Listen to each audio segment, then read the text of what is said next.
All right, well, I'll get started here.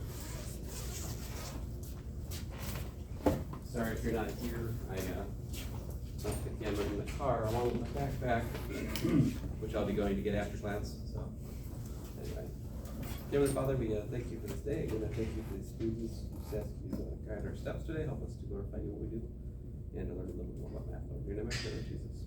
Amen. I graded your quiz, believe it or not, but it's also in my car, and sensing a theme. I think it probably would be helpful to you guys for me just to do a few more parameterization examples. So let's do that. So, just working through the worksheet that I gave you guys. So here's one. We got x squared plus 4x plus y squared minus 12y equals 0. You're supposed to parameterize this with a counterclockwise orientation. All right. So this kind of thing, it's just not practical to solve for y. Really, anytime you have one of these, either one of these, that sine, cosine, or cosine kind of thing, most likely. This sort of problem.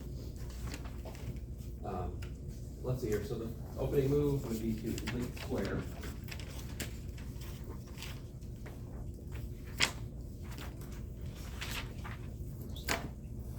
And if I do that, I've added 4 here, I've added 36 here, so that's equal to 40. All right. Now, I noticed that I have, basically equal weights, if you will, on both of the square terms. So that shows me I can anticipate this is a circle, right? And so the equations here, I would just write them down. I would put x equals to minus 2 plus the square root of 40 cosine t, and y equals 6 plus the square root of 40 sine t, and 0 less than or equal to t less than or equal to 2 pi. There you go. That's those are the parametric equations to parameterize this curve, which is of course a circle, right? Circle centered where? A circle centered at minus 2 comma 6 with radius the square root of 40. You can understand these formulas, right? What are they doing? This minus 2, it's going plus or minus square root of 40 in the x, right? And the 6, and then you're going plus or minus the square root of 40 in the y.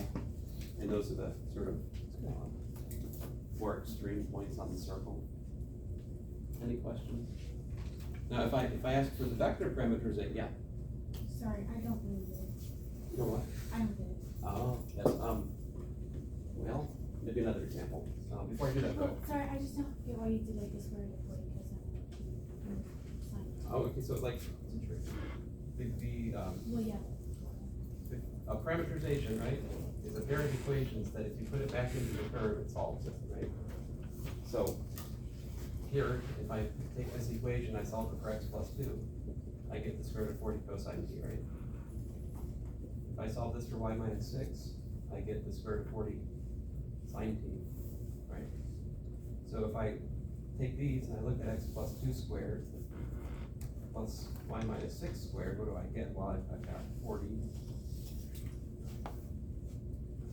cosine squared t plus 40 sine squared t. How's that work out? Well, that's 40, right? So if you take these equations and you plug them in, and you go back to your original equation, they work. That's what it means to parameterize the curve, is they're a pair of functions of time that when you plug it into the original equation, they satisfy the defining condition for the curve, in this case, x squared plus 4x plus y squared minus 12y equals 0. Now you might ask, well, how did you think of sine and cosine? There was no t in the original problem. That's true. This is an art. This is a creative leap. You can think of it geometrically if you like. You can literally think of t as being the angle that's sweeping around the coordinate system centered at the circle. Where's the circle centered? Minus 2, 6, like here, right? So you can square root of 40, I don't know what that is, like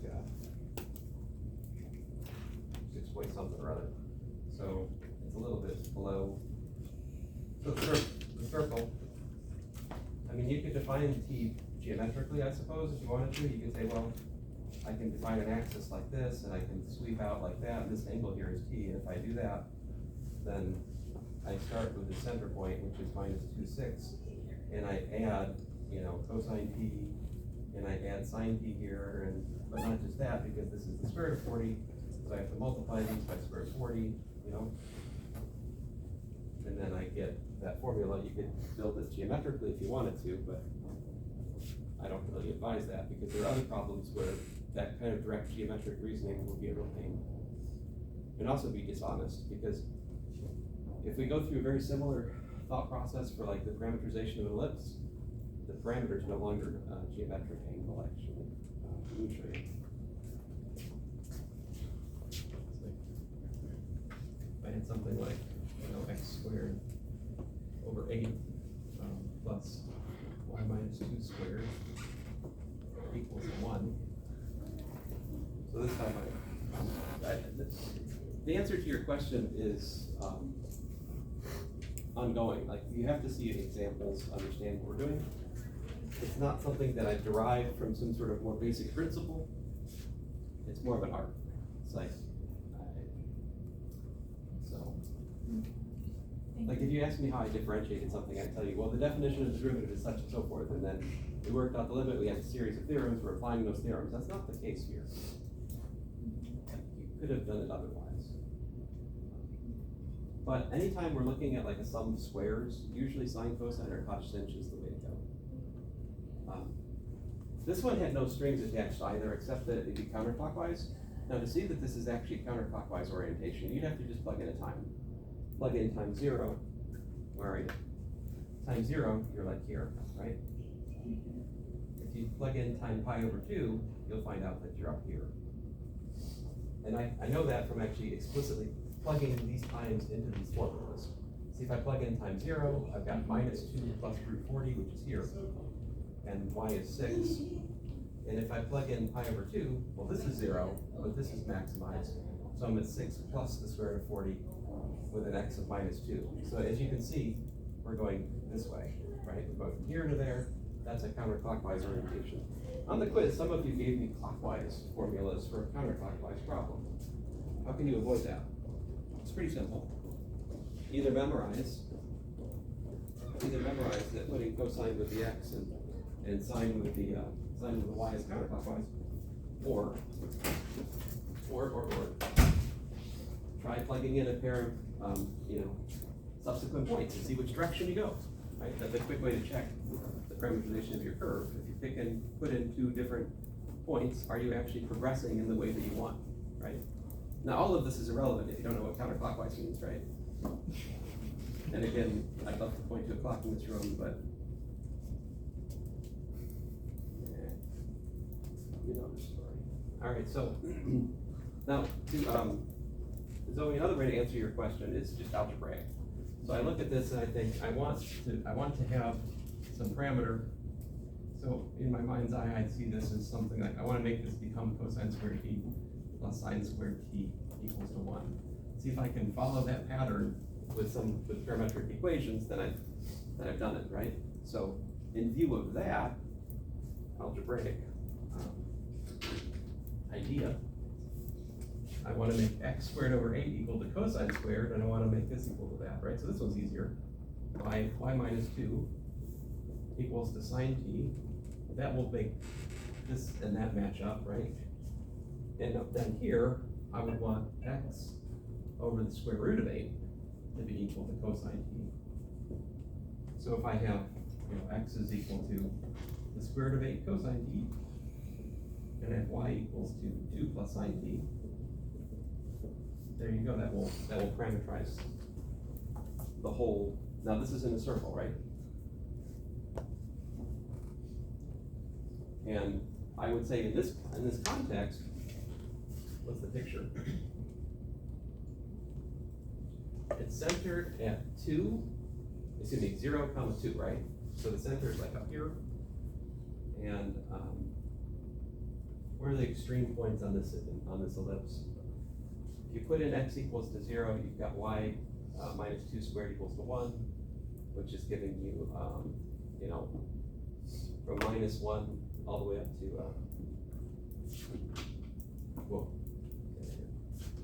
you've got y minus 2 equals plus or minus 1 at the extremes. So you get y is equal to 2 plus 1 or 2 minus 1. In other words, you're going down to here, or you're going to, what was that? Oh, I can't do math. It's from here to here, right? I don't know how I'm getting down there. And then in the x, you got x squared equals to 8 for the, if you put y equals to 2. So you get x is plus or minus, square root of 8, which is a little bit wider. So it's something like this. Oh well. It was supposed to be an ellipse. You kids get the idea, I guess, maybe. I'll regret this picture. Like an eyeball. What's that? Looks like an eyeball. Looks like an eyeball.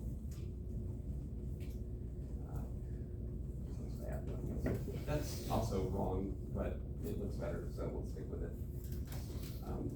So this center point is 0, 2. Right, and these extreme points out here, this would be like what? Yeah, square root of 8, comma 2. Over here, you've got minus the square root of 8, comma 2. This point up here, 0, comma 3. This point down here, 0, comma 1, right? My point is that these parametric equations, I don't believe it's true that t is the angle now. What am I saying? Well, what angle would I be talking about? See, if I define the angle in terms of this curve, then I'm definitely not going to be right, right? If I say this is t, I mean, that's true. Is there some form of like radian except for ellipses? There's some form, I don't understand what. Because radians are arclength for circles. So t in this case would be like a length that's going along the arc of Is the there- ellipse. So is there a different form of radian for the ellipse? So BDS did. I mean, I think that's more or less what, well, That would be the arc length, so DSDT, so it would be a little nasty. yeah, the thing is, there is no nice formula for the arc length of an ellipse. These actually define what are called elliptic integrals. Let me try to be more concrete in the thing I'm in a fuzzy way saying at the moment. If you plug in, alright, so there's two things you can think about here, right? You can think about geometrically setting up a coordinate system based at the center of the ellipse, right? And then just talk about the regular circularly defined radians with respect to that coordinate system. Let me do that in green, like this, right? And so, like, for example, you could look at theta equals to pi over 4 from there, right? That pi over 4 measured to relative to that origin would not match up with t equals to pi over 4. When you look at t equals to pi over 4 in those equations, what would you get? You know, you get like, golly, it's in here somewhere, but I think the actual pi over 4 would be higher up, if I remember right. Be halfway along that arc length. Halfway. Yeah, let's see here. Well, it's actually kind of complicated. It's not. Okay, this is actually a useful exercise. Where does y equals to x plus 2 intersect the ellipse?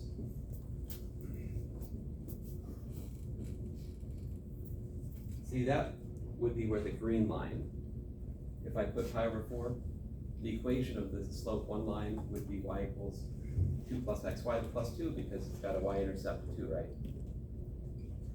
This is 2, so this guy, if I extend the line, it's got this equation right here, right?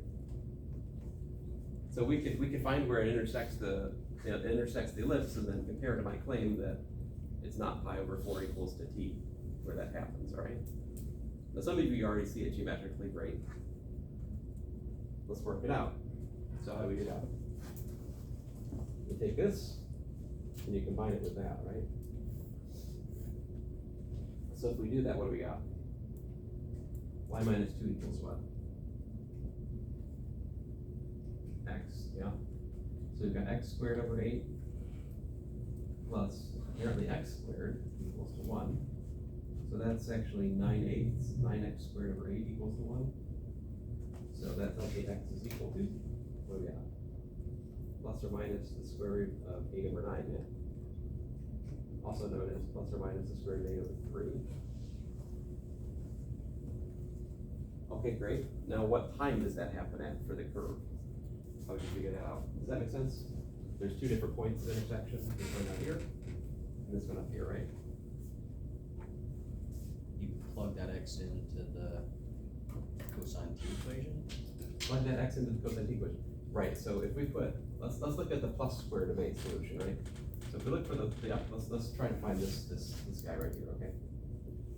Let's look for that point of intersection. That would be from where the square root of 8 over 3 is equal to my x. My x is square root of 8 cosine t, right? So apparently we need cosine of t equal to 1/3. So t is equal to inverse cosine of 1/3, which I would like to calculate, but sadly I have two things that can calculate that. One is the phone, which I'm using to record this lecture. The other is my calculator, which is in my car. So, I have students. 1.23. And I left my Justin Cherry in physics. What's that? 1.23 radians. 1.23 radians. Can you put that into a more simple? I'm sorry. What's it that in degrees? What do we got? 70.5 degrees ish. So obviously not pi over 4, right? Not 45 degrees. And it's nothing particularly simple either, right? So that's why I caution against being too geometric in your use of set. I mean, you can use geometry to set up a parameterization, and that can be a very powerful principle. But don't be beholden to it, because oftentimes an algebraic motivation is just simpler to like go with. Yeah. Now that we've done this work, we can answer a related but different question. So by the way, just to recap, these are the parametric equations of the ellipse. What if I want the whole ellipse? What do I do? 0 less or equal to t less or equal to 2 pi, right? That's part of it. The parametric equations have to come with a statement of where the parameter goes, right? That's the full package. If you don't tell me where the parameter goes, you're missing something. I really should take off points, or regret not having worded the problem more carefully. Now, I oftentimes also have asked you for the vector parameterization for the curve. How do you do that? Carefully, the answer is very easily if you already have these. To find the vector parameterization, all you do is take your parametric equations and write them as a vector. So like this one, the vector parameterization is just r of t is, minus 2 plus the square root of 40 cosine t. 6 plus the square root of 40 sine t, right?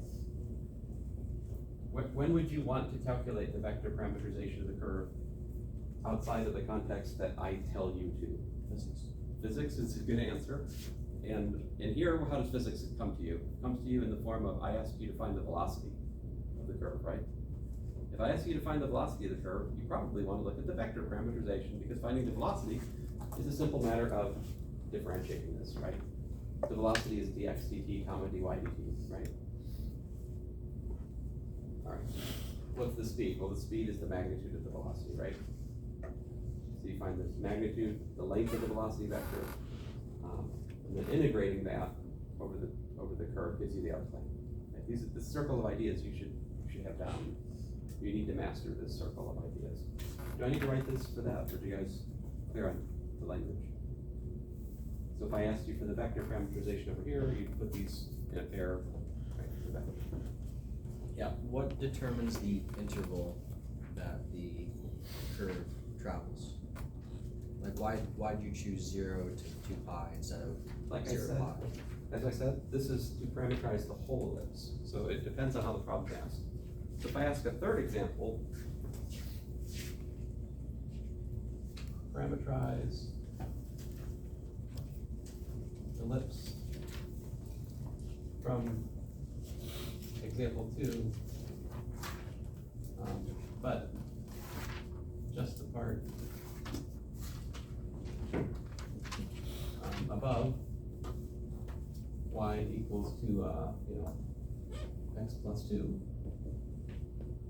then what would I have to do? What am I asking about? How would I do that? So let me draw it over here.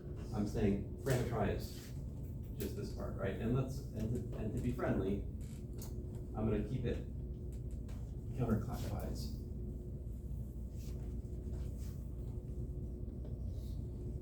Can you do one where you go Yeah, clockwise, we'll do like one, the same way we go we'll clockwise? do that, yeah.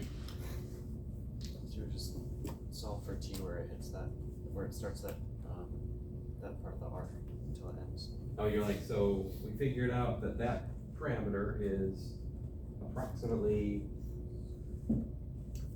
so we just want what? We want inverse cosine of 1/3 less than or equal to t less than or equal to, well, you see how this is gonna go? What's this over here? First cosine of 1/3. Inverse. Negative 1/3. I mean, the same algebra, instead of having, let's see, how's it go? We have a minus here instead of a plus, so you get inverse cosine inverse of minus 1/3. And what's that?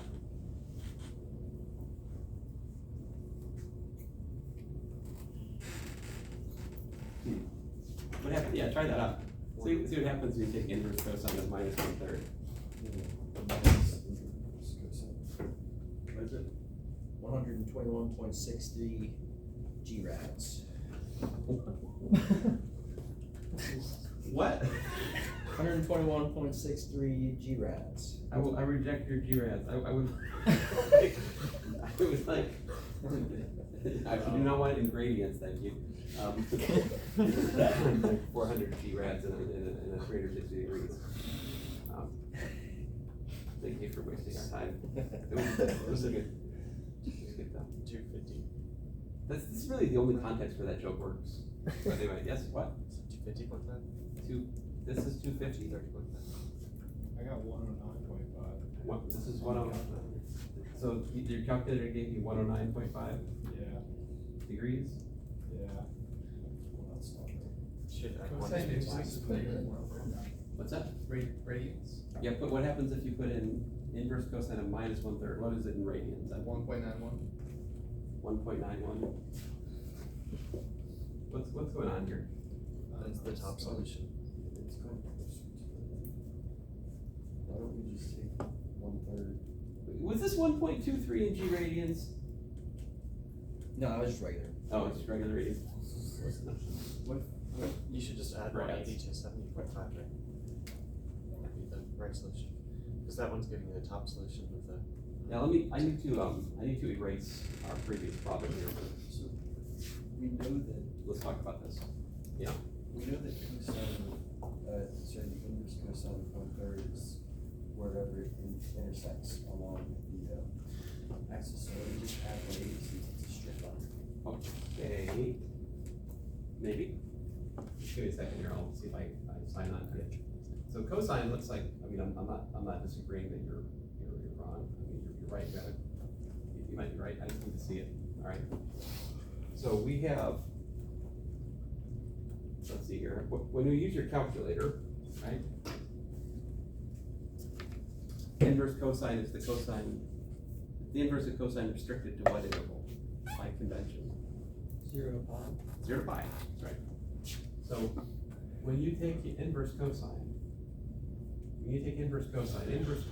the range of inverse cosine is always going to be 0 to pi in terms of radians, right? So, but obviously you need what?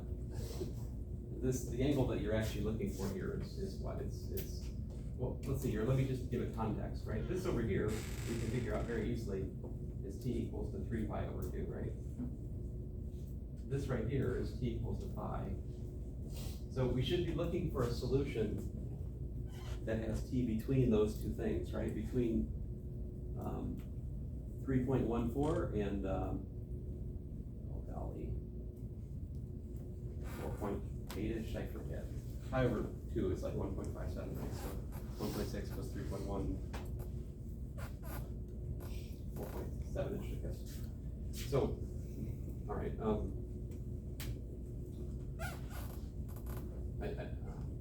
so 1/3, if we look at 1/3, that's this, right? And so we found this solution right here, right? That's our t equals 1.23. Right? And minus 1/3, they give you what? Minus, when you're solving for cosine t equals a minus 1/3, that would get you down, that would get you down there, right? And what solution is the calculator giving us? Well, it's giving us the one it has to give us, right? Because it has to give us this solution, right? That's that 1.91. Right? This right here is pi. That is obviously not the one we want. Now I think you said, Because it's on a straight line, it's 180 degrees. Which is not necessarily correct because it's an ellipse, but because the line is going to be able to have, just add 180 degrees to. I don't think we can, I don't think we, well, yeah, maybe you're right. I think Yeah, my bad. because it was. Thank you, you're right. I was thinking, I'm going this way for some reason in my mind, which is just nonsense, don't listen to me. So this is t, and here we're looking at cosine t that way. So I think you're right. So here's pi, this picture here, this is the 3 pi over 2, right? So you're right, it's this one right here that you want, right? Now, but we don't just add 180 to that, do we? What do you have to do? What's the situation here? How do you find this number?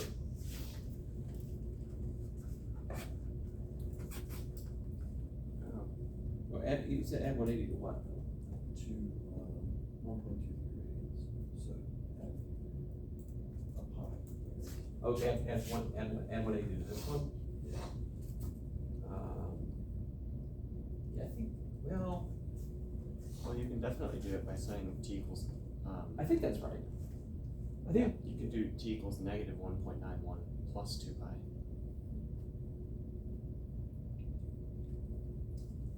So you're like use minus 1.91 plus pi. All right, that's one way to think about it. Plus 2 When pi. personally, plus 2 pi. Yeah. Is it- Oh, yeah, so my bad. Let me not mangle your suggestion. There we go. You say, take the 1.23 plus pi, right?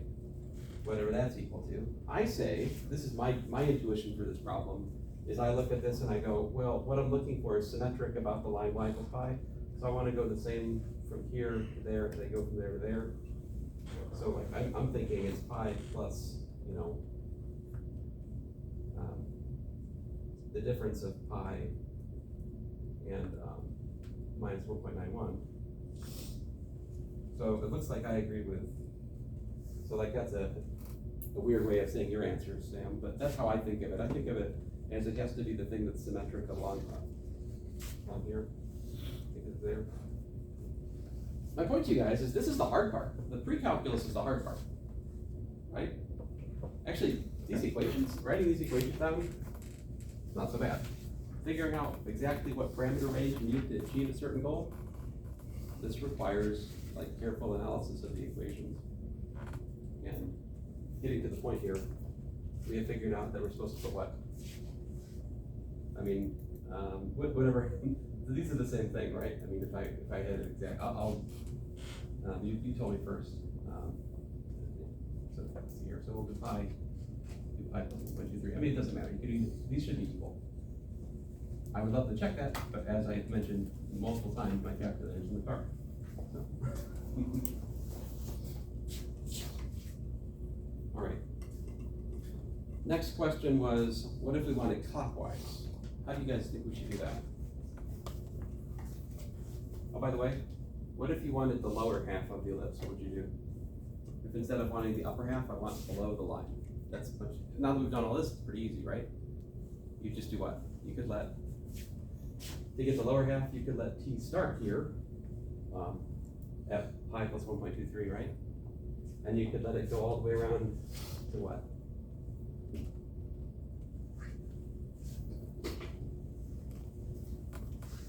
You create some space here. Lower half. It's not really a half, right? What's on that? You could do pi plus 1.23-ish. This is approximate, right? And how would I go? What would I get here? So this is 2 pi, right? For t, if you're coming back around. But then you want to add an inverse cosine of 1/3 to that. So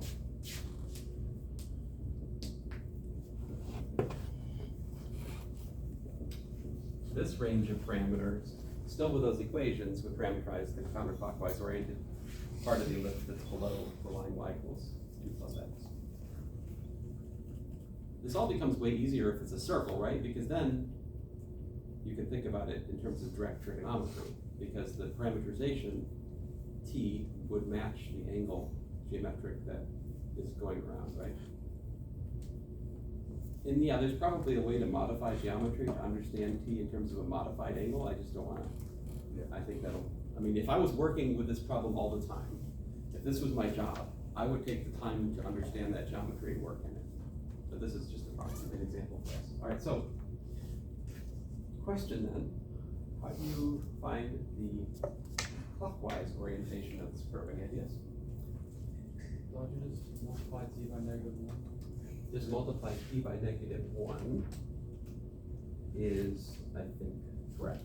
Yeah. I would say replace t by -t, and that will give you the opposite. Now to do that, then the question becomes, what's cosine of -t? Cosine's even, right? But on the other hand, sine of -t is what?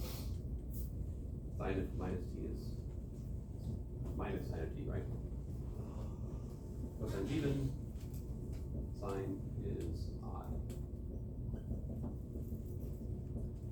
If I use these two, it gives me those. And if I just let 0 go to, from 0 to 2 pi, what do I got? This gives me the parameterization of the whole ellipse clockwise. Yes, sir? For that, wouldn't it, if you could equivocate t to the negative angle, kind of, it would match up with the reversal of the original graph, kind of mirrored in the x direction, right? Is that?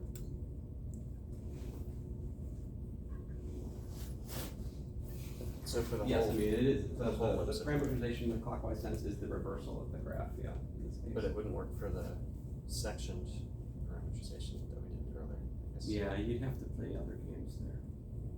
Or you'd have to be willing, I mean, so if you want the clockwise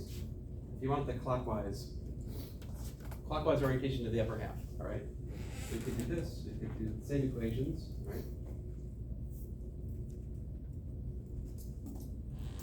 Now, by the way, this is not the only way.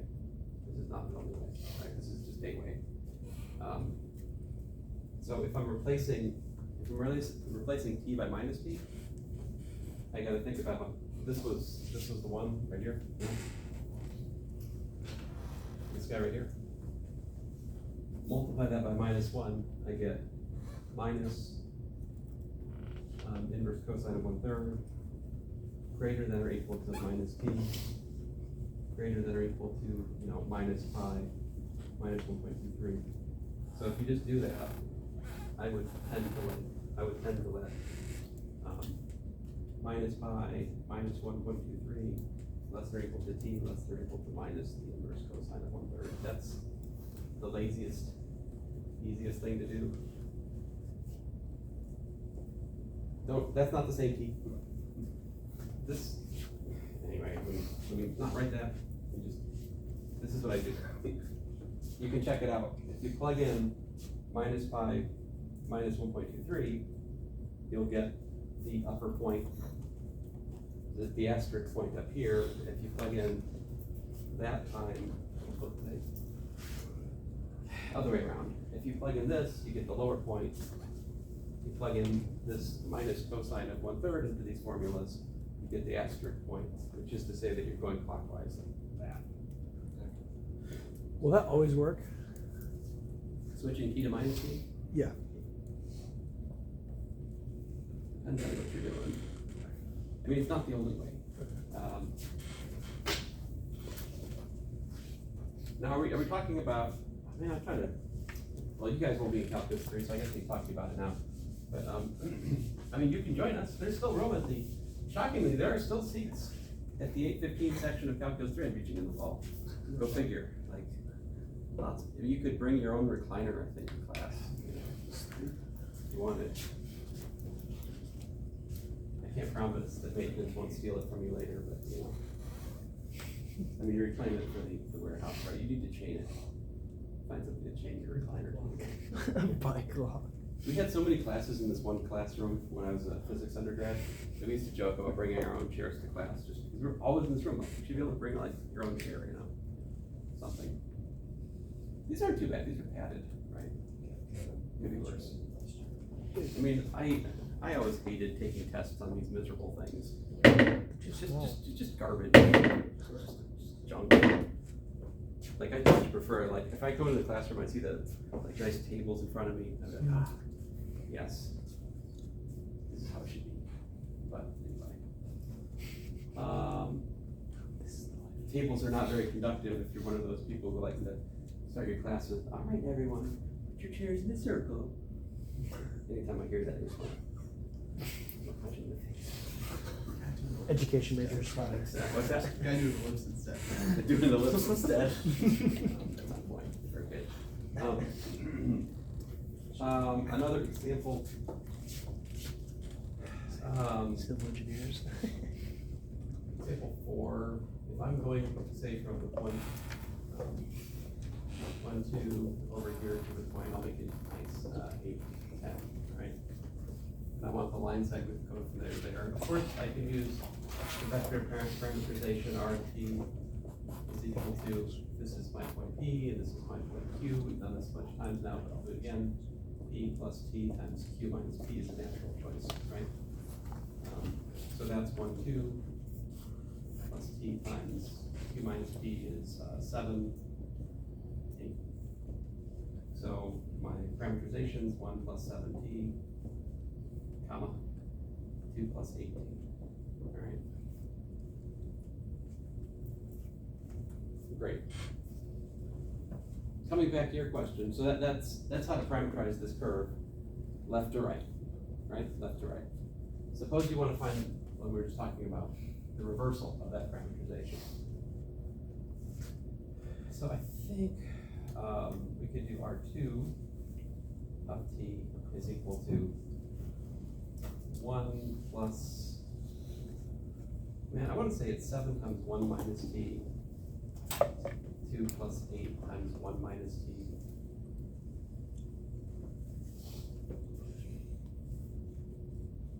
So if I replace, if I have A less than or equal to T less than or equal to B for my original curve, if I replace it with like, oh man, I should not try to do this on the fly. I think this is, I always get confused about this stuff, but I think that works. Does that work? That's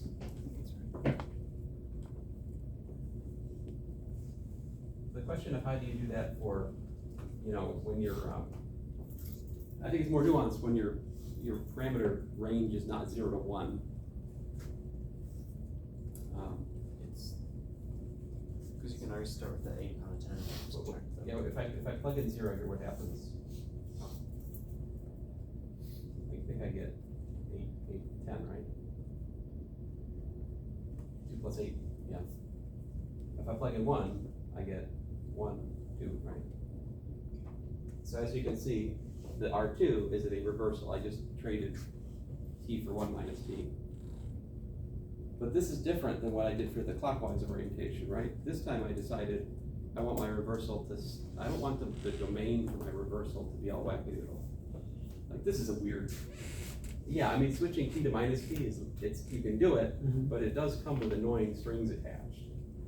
If you're going 0 to 2 pi, you can just keep the 0 to 2 pi, you still got it, right? But when your domain for the parameterization is not 0 to 2 pi, it's something more complicated, then you might be saddled with some sort of weird thing like this if you want to just, there are other choices for finding a clockwise orientation. Like, I think if you just flip sine and cosine, it makes it clockwise. Let's try that out.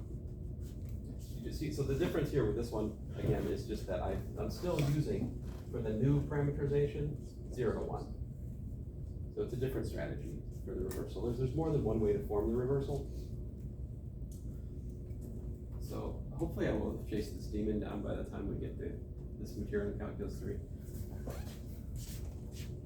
But it is always something I struggle with.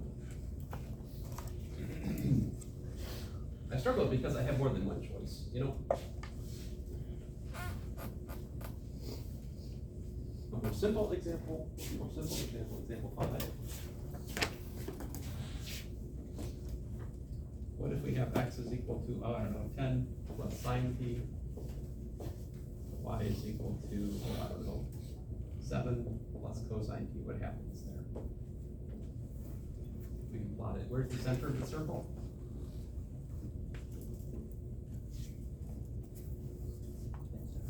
Think about the formula. You should be able to just immediately look at this formula and go, aha, x is going between 9 and 11. Y is going between 6 and 8, right? Because cosine and sine, they go plus or minus 1, right? And I didn't put any weights, right? They just a plain cosine, plain sine. So that's what I'm looking at. X goes from 9 to 11, y goes from 6 to 8. The center is where? 10, 7, so something like this, right? And big, it's probably too big, but it's definitely the center. Is that a circle? I don't know, debatable. So how do we decide whether or not my given equations are clockwise or counterclockwise? Do they solve the equation in the circle? I would argue that it's clear enough that if you do x minus 10 squared plus y minus 7 squared, you get 1, right? So there's the Cartesian equation of the curve. You had a lot of homework questions like that. Eliminate the parameter, find the Cartesian equation. That's how that goes here. What did I not write down? I didn't write down the steps of your homework, right? The steps would be what? That gives you cosine squared. Excuse me, that gives you sine squared plus cosine squared, also known as 1, right? So to actually check this, you can plug them in and see that it actually works out like that. If I plug t equals to 0, where am I? Where's t equals to 0? Okay, what point does that give? It's at the top. 10, 8. Which is, where is that? At the top. Top. Oh, yeah. So there's t equals to 0. Okay, where's t equals to pi? Over 2.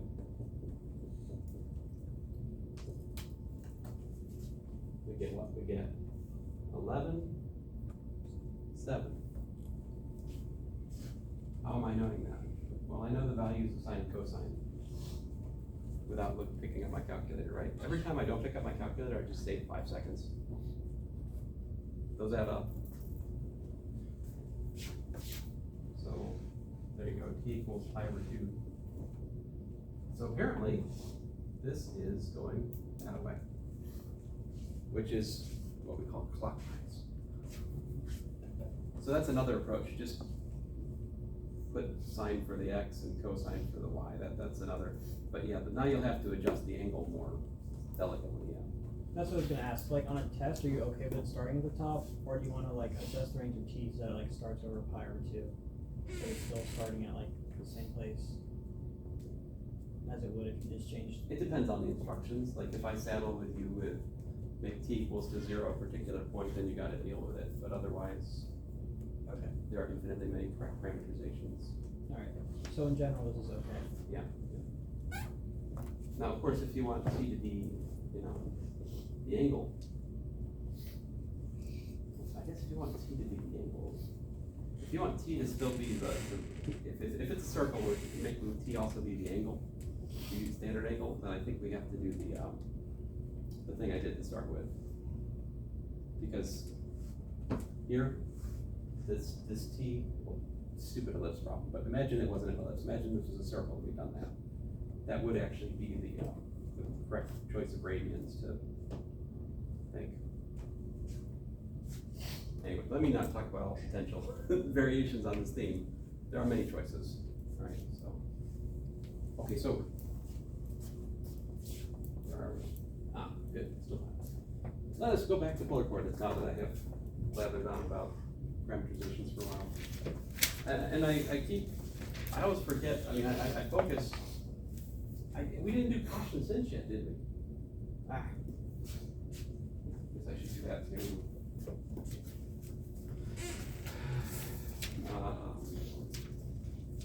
Goodness gracious.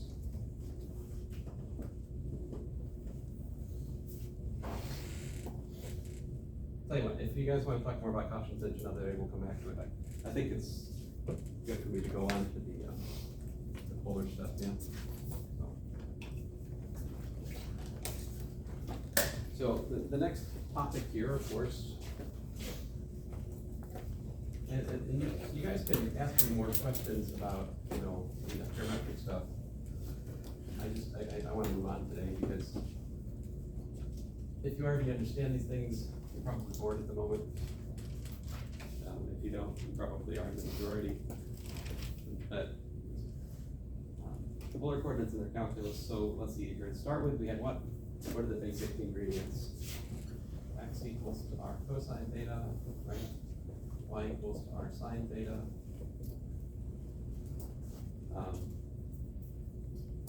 I asked you, one of your homework problems is to show that dx dt squared plus dy dt squared is actually equal to dr dt squared plus r squared d theta dt squared. If you're in my physics course, I worked this out in class.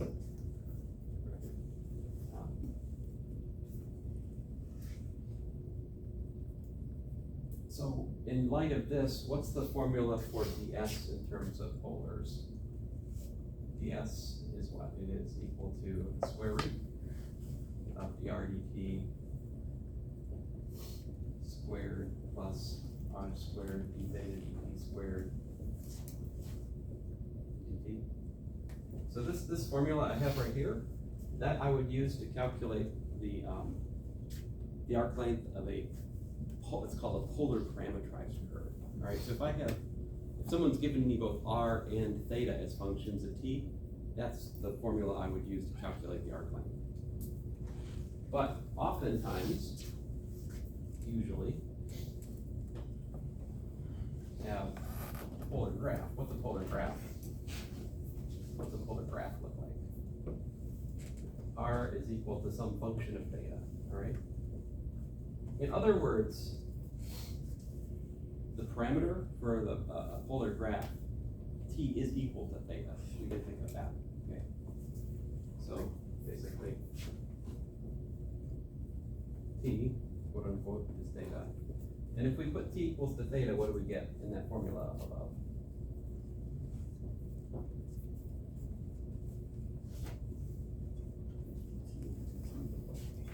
What's that? We get square, yeah, dt, well, yeah, so essentially, we can, let's see here, so we get basically df d theta squared, right, plus r squared. But what is r squared? Let me write it this way, we get dr d theta squared plus r squared d theta, which if you want to write it in terms of f, is the square root of df d theta squared plus f squared d theta. So this is the formula for arc length, the infinitesimal arc length for a polar graph. And I think when a book just writes this down as if from authority, this is what you integrate, it's kind of like, what? But when you understand it as part of a larger discussion, this is just what the speed looks like in polar coordinates. You can see it as part of a, it's all the same. It's all from this dx dt squared plus dy dt squared being ds dt squared. It's all from this. Okay, so let me do an actual example.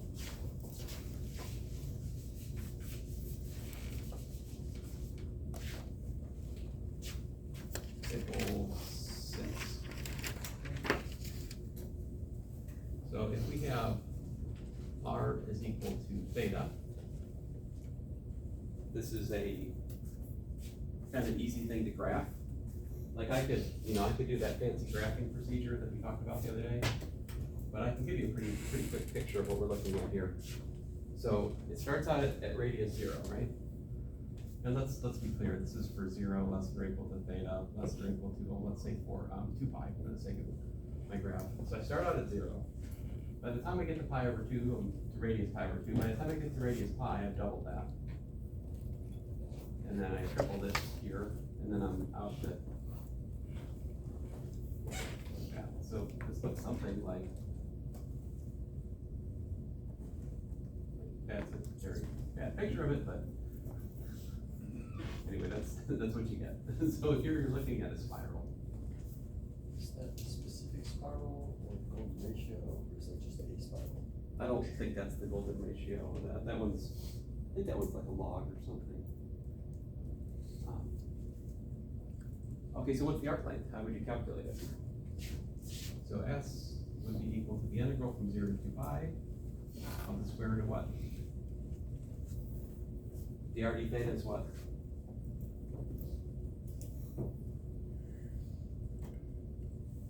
One. Okay, so one squared plus theta squared d theta, and there you go. You just got to calculate that integral.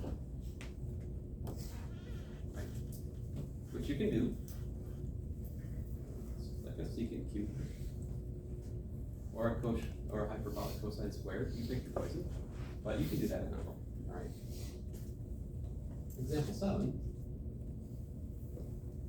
What if you had, so we haven't really looked at one of these yet. Let's look at this. So let's look at r t equals to t squared, and you've got theta t equal to, oh, I don't know, cosine of 60. And we'll let's suppose that t is ranging from 0 less or equal to t less or equal to 2. Find the arc length. So this is the so-called polar parametrization of the curve. Can you guys tell me what would the corresponding vector parametrization of this curve be? Just so you understand what this means. Like I could be more explicit here. If you want to go back to the previous way of thinking about things, what this means, right, is that x is equal to, well, x is still equal to r cosine theta, right? But here, that looks like t squared cosine of the cosine of 6t, and y, well, it's equal to r sine theta, all right? But that's equal to t squared times the sine of the cosine of 6t. This is a pretty wacky curve, right? But that's what we mean when we talk about polar parameterization. Polar parameterization is a nice way to simply describe certain parametric curves, though, right? Especially if they're kind of polar in nature. And how would I calculate the arc length of this thing? Well, I would want to use this guy here, right? I would say that the arc length would be the integral from 0 to 2, right, of the square root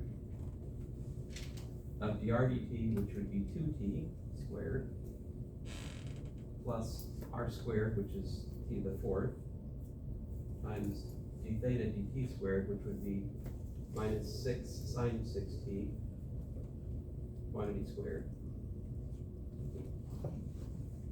I don't recommend you try to do that integral directly, right?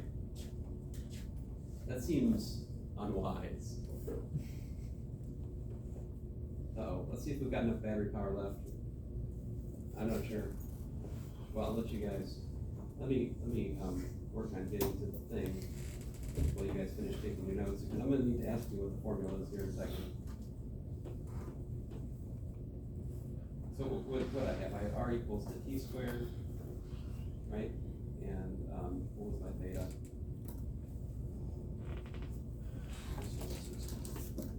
Oh yeah, see, I think to put this into, I think to put this into Desmos, I probably want to do what I wrote in red there, just to see it, okay? So we've got t squared times cosine of 60, is that right? Comma t squared times sine of the cosine of 6t. 0 to 2. All right, let me get that thing on the screen for you. I'll show you what it looks like.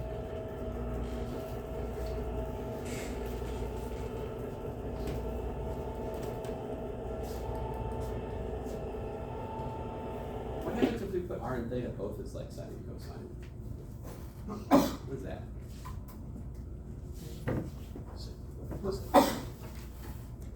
I don't know. Let's find out.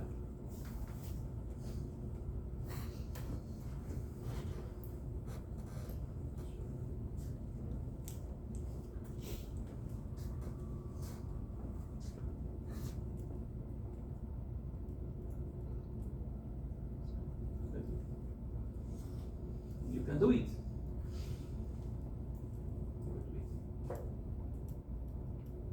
Come on. Oh. There we go. So there it is. This is the, this is what we're that formula I just covered up, but that's what it looks like. Let's see, what happens if we put, let's put r equals to, like, say, cosine of 10t, and then we'll put,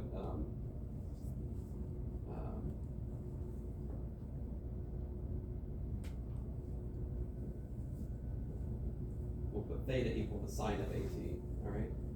So r is cosine of 10t, and theta is sine of at here.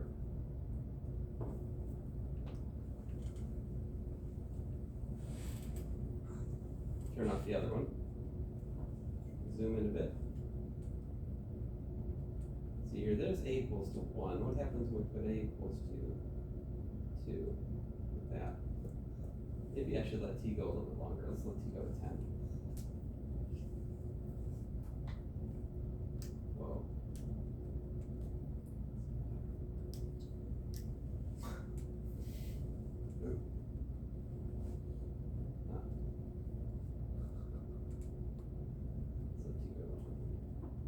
Oh, so that's it, huh?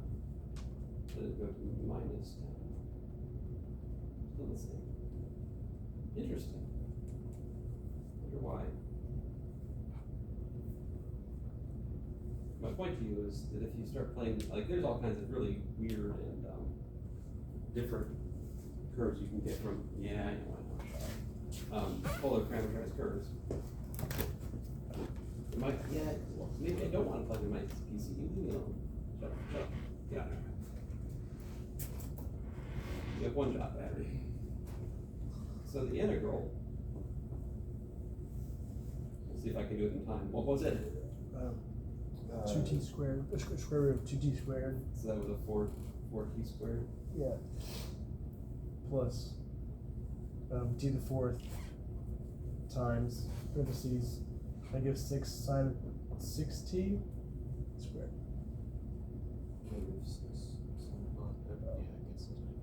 But I'm squaring it, so it should be okay, right? Let's see.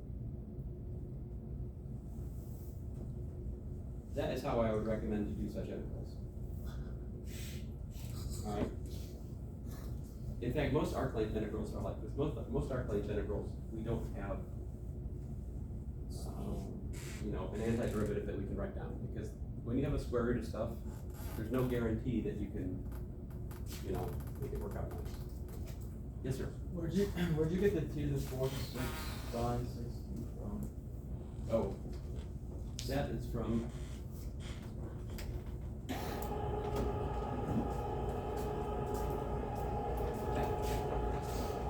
so 2t squared is 4t squared. T to the fourth. I may have missed the 6 there. No, where'd you get the 6 sine 60? That's this. So dr dt squared plus r squared d theta dt squared, that's how I calculate the arc length for a polar parametric curve. So that's supposed to be the derivative of cosine 60. Yeah, the derivative of cosine 60 is minus 6 sine 60. Good deal. Okay, let's talk one more here. So this is arc length. How do you calculate area in polar coordinates? It's a little bit different. So I'll draw a picture for you guys.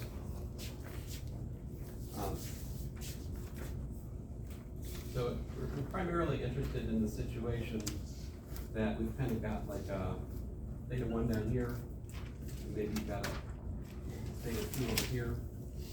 So everything interesting is happening between two rays, theta 1 and theta 2, and then perhaps you've got some kind of inner radius, like here. And then you've got maybe some kind of, I don't know, outer radius that's pretty funky, far out, like that. And then the question is, what's the area of such a sector, right, where you've got this perhaps interesting radius, outer radius, which is varying with angle, and the inner radius maybe is also varying with angle. How would you calculate the area of such a thing? And so the answer is, what you want to do is just think about dividing this up into like a fan. All right, so what you do is just think about drawing rays out like that.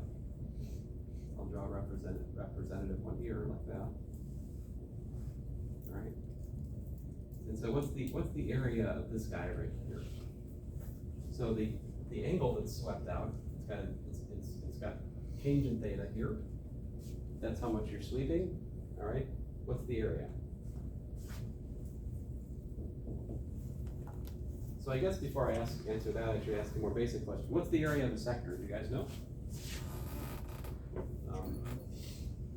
Before I answer that, what's a even more basic question? If you've got a piece of pie like this with delta theta, and the radiuses are, what's the area?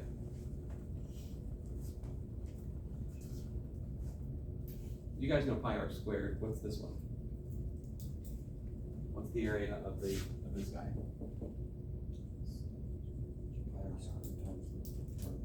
Well, I need it in terms of this theta. I mean to say that the delta theta is the angle here.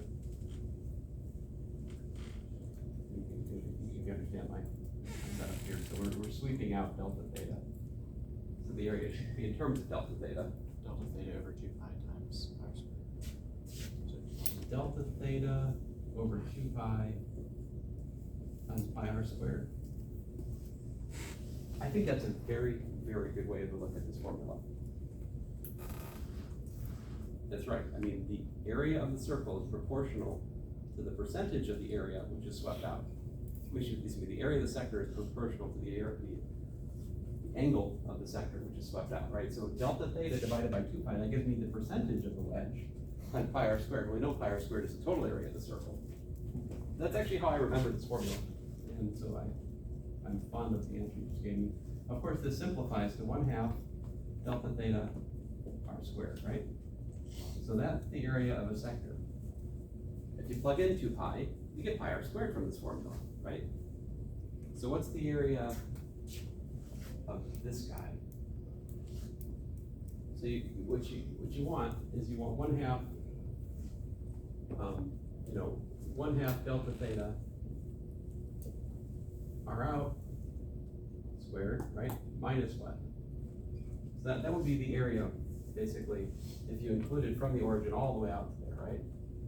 So if you want to remove this little bit at the start, you have to subtract 1/2 delta theta r in squared, right? And if you look at this, this is really 1/2 r out squared minus r in squared delta theta.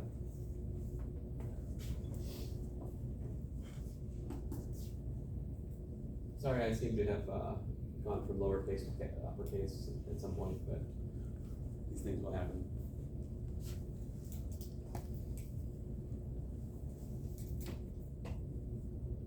So if that's, and I said dA, but you know, if I'm writing I guess I should really be fair in my notation, I'll say it's a finite change, you know, a delta A. I use this to mean finite but small increment, could be large even, whereas I use dA to mean an infinitesimal area. Just philosophically, these are the distinctions in my thinking, okay? I do try to be systematic in that usage. But anyway, of course, you could look at this as a differential. You could say, well, dA is this with a d theta over here, and that would be the infinitesimal idea. Same idea. And then what do? Well, you add up the area of each such sector, sweeping from where? From theta 1 all the way over to theta 2. Take the limit as the size of the partition goes to 0, and that becomes the integral, right, in the limit.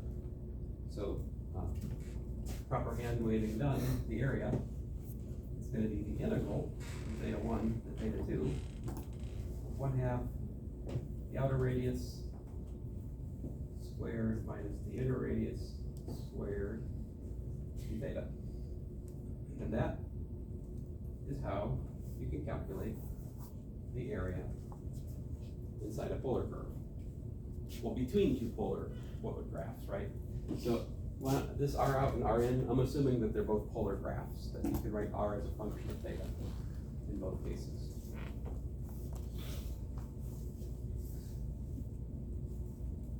How many minutes do I run? 5. Okay. So an interesting one to calculate the area of would be the one I just erased.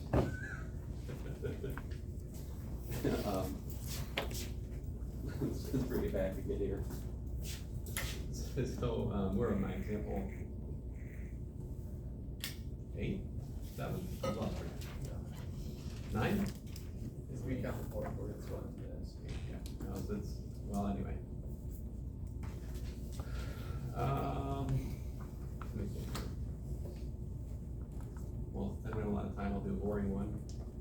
If we put r equals to theta squared, start out at 0, at pi over 2, or like here, at pi, this is not quite the scale, right? Something like this. So this point here would be like pi over 2 squared radius, and this over here you've got pi squared radius. And then I can ask the question, what's the area? What's this area here?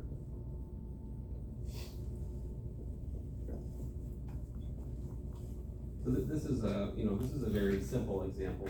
We'll do more complicated ones in future days, okay? But for now, what's the inner radius? So to judge whether or not there's an inner radius, what you have to do is come to terms with what you're looking at. This is theta, this is r equals theta squared. I have put limits on this as 0 less than or equal to theta, less than or equal to pi, right? That's what I'm looking at. And if you look at here, you just draw some lines, right? Draw some lines radially out from the origin. If, as you draw those lines, you have a clear, inner and outer. What's the inner radius? The inner radius here is clearly 0. There's no inside cutout, right? And the outer radius is always given by r equals theta squared. There's no ambiguity, right? You gotta be careful. In general, there's a lot of wacky stuff that happens. But there we go. So what's the area of this sector? Well, I use the formula. All right, area integral from 0 to pi, 1/2. What's my outer radius?